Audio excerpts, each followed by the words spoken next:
நகரத்தின் மையத்தில் எப்போதும் பரபரப்பாகவும் பெயர் பட்டியலில் முதல் இடம் பிடித்து இயங்கக்கூடியதுமான மருத்துவமனையாகும். அங்கு குறைந்தது 5000க்கும் மேலாக ஊழியர்கள், மருத்துவர்கள், செவிலியர்கள் என அனைவரும் ஷிஃப்ட் முறையில் பணியாற்றி வருவதால் வேலை முடித்து வெளியே போகின்றவர்கள் வருபவர்கள் என அங்கு எந்த நேரமும் கோயில் திருவிழா போன்றே காட்சியளிக்கும். ஒரு நாள் அந்த மருத்துவமனைக்கு 60 வயது மதிக்கத்தக்க ஒருவர் கால்கள் சற்று ஊன்றி ஊன்றி நடந்து வந்தார். அவரிடம் இளம் வயதுடைய வாலிபனான அட்டெண்டர் ஓடி வந்து, பெரியவரே, இங்கே உட்காருங்க, உங்கள் உடம்புக்கு என்ன, காலில் அடிபட்டுருச்சா, அதனால் நடக்க முடியாமல் ஊனி ஊனி நடந்து வரீங்களா என படப்படவென கேள்விகளை கேட்டுக்கொண்டிருந்தான். கண்ணா, எனக்கு உடம்புக்கு ஒன்றும் இல்லை, நான் ஒண்டி கட்ட இந்த இடத்துல எதுனா வேலை கிடைக்குமான்னு கேட்க வந்தேன். ஏன் பெரியவரே, நீங்கள் வேலை தேடுவதற்கு வேறு இடம் கிடைக்கலையா? இந்த இடத்துல நீ என்ன வேலை செய்வ? பில்டிங்கை பார்த்தாலே தலை சுற்றிடும். இங்கே நீ என்ன செய்வ? ஆமாம், ஒண்டிக்கட்டன்னு சொல்கிறியே, உனக்கு பொண்டாட்டி புள்ள பேர பசங்கன் யாரும் இல்லையா என்று கேட்டான். எனக்கு கல்யாணமே ஆகலை. ஏன்னா எனக்கு சின்ன வயசுலே போலியோ வந்து கால் ஊனமாயிடுச்சு. அதனால் யாரும் எனக்கு பொண்ணு கொடுக்கல என்றார் அந்த பெரியவர். அப்படியா, சரி, இங்கே நீ என்ன வேலை செய்வ சொல்லு என்றான். உனக்கு தெரிஞ்ச டாக்டர்கிட்ட கொஞ்சம் சிபாரிசு பண்ணி எனக்கு ஏதாவது வேலை வாங்கி கொடுப்பா என்றார். சரி, நீங்கள் இங்கே உட்காருங்க, டாக்டர் எல்லாருமே ரவுண்ட்ஸ் போயிருக்காங்க, அவங்க வந்த உடனே நான் உன்னை கூட்டிகிட்டு போகிறேன், இங்கேயே உட்காரு என்று சொல்லிவிட்டு சென்று விட்டான். 3 மணி நேரம் கழித்து வந்தான் அட்டெண்டர். பெரியவரே வாங்க, எனக்கு தெரிஞ்ச டாக்டர் இருக்காரு, அவர்கிட்ட நீயே கேட்டுக்க என்றார். சரி தம்பி, உன் பேர் என்ன தம்பி என்ற பெரியவரிடம், என் பேர் விஜய், உங்கள் பேர் என்ன என்ற கேட்ட விஜய்க்கு, என் பேர் சுப்பிரமணி என்றார். எல்லோரும் என்ன விஜய் விஜய் தான் கூப்பிடுவாங்க என்றான். ஓ அப்படியா, நான் உன்னை விஜய் தான் கூப்பிடுவேன் என்றார் அந்த பெரியவர். நீயாவது என் பேரை முழுசாக கூப்பிடு என்று சிரித்தபடியே டாக்டர் பார்க்க இருவரும் சென்றனர். அறையின் 113 டாக்டர் சதீஷ் என பெயர் பலகை அவர்களை வரவேற்றது. Doctor may I come in sir? கதவை தட்டிவிட்டு அழைப்பதற்காக காத்திருந்தான் விஜய். எஸ் கமின் என்ற குரல் கேட்டதும் இருவரை உள்ளே நுழைந்தனர். விஜய், இவருக்கு தான் கேட்டிருந்தியா?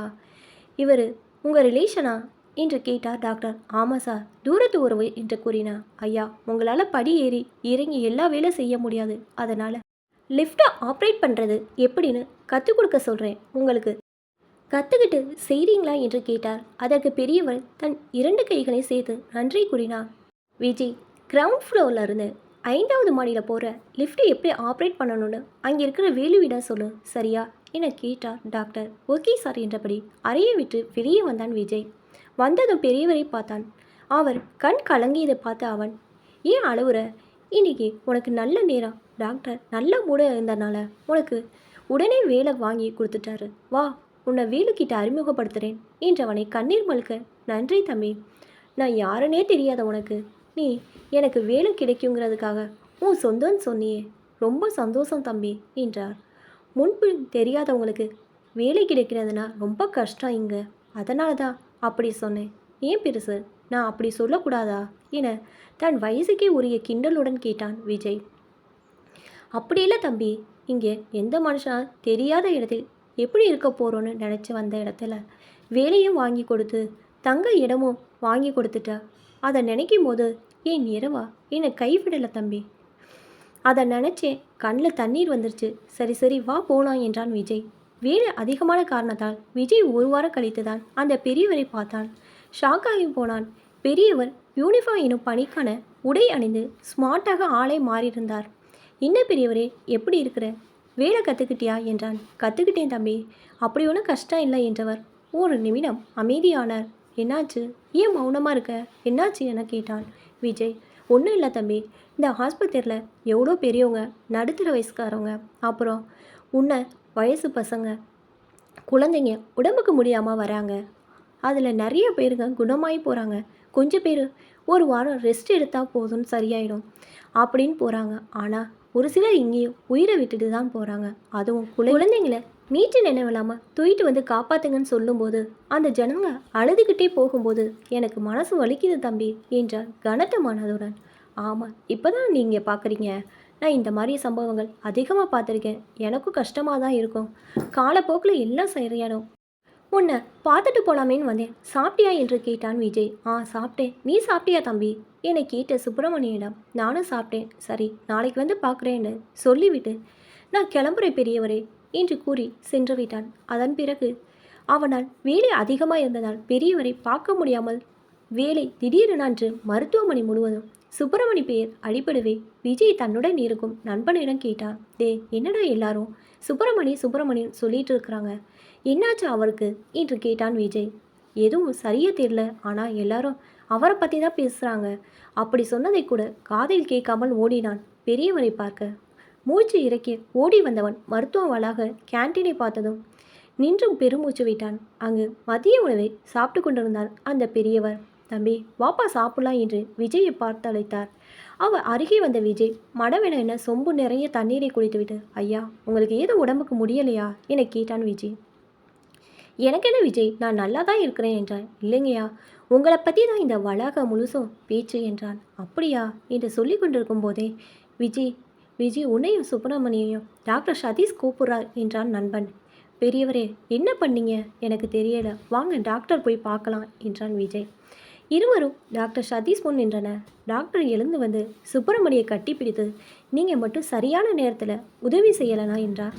அந்த குழந்தை இறந்திருக்கும், நீங்கள் செய்த உதவியால் அந்த குழந்தை உயிர் பிழைத்தது என்று பாராட்டினார். ஒன்று புரியாமல் விழித்த விஜய்க்கு, நேற்று ஒரு குழந்தைக்கு தலையில் அடிபட்டு பிளட் அதிகமாக போயிட்டதுனால அந்த குழந்தைக்கு உடனே அறுவை சிகிச்சை செய்ய வேண்டியிருந்தது. அப்போ ஆப்ரேஷன் செய்ய பிளட் தேவைப்பட்டது. ஆனால் அது ஓ பிரிவான இரத்த வகை ஆகும். அந்த பிளட் ரொம்ப ரேராக தான் கிடைக்கும். ஆனால் அந்த வகை பிளட் கிடைச்சாதான் ஆப்ரேஷன் பண்ண முடியும். டிவி வாட்ஸ்அப் மூலம் விளம்பரப்படுத்தியும் யாரும் வரல. எங்களுக்கு என்ன செய்வதென்று தெரியாமல் இருக்கும்போது தான் இவருக்கு விஷயம் தெரிஞ்சு உடனே வந்து, ஐயா என்னோட ரத்தம் அந்த குழந்தைக்கு எடுத்துக்கங்க என்றார்.